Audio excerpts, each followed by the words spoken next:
ఎంతసేపు diversion politics.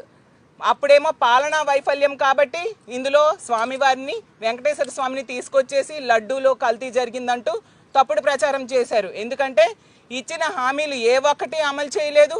పాలనలో ప్రతి సందర్భంలో కూడా వీళ్ళు వైఫల్యం చెందారు.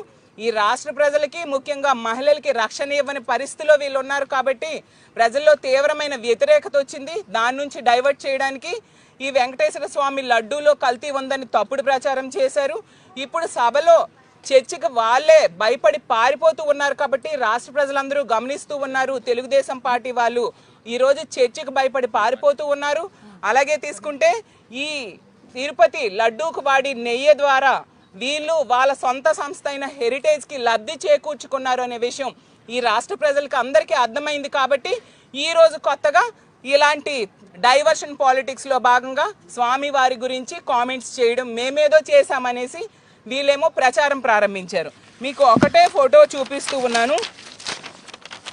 చంద్రబాబు నాయుడు గారికి దేవుడంటే ఎంత భక్తి ఉంది, మా జగనన్నకి దేవుడంటే ఎంత భక్తి ఉంది, ఈ ఫోటో ఒక్కటే సాక్ష్యం. 100 ఫోటోలు చూపించాల్సిన అవసరం లేదు. కనీసం స్వామి తాలూకా ప్రసాదం తీసుకున్నా, ఒక ఫోటో తీసుకున్నా, ఏదైనా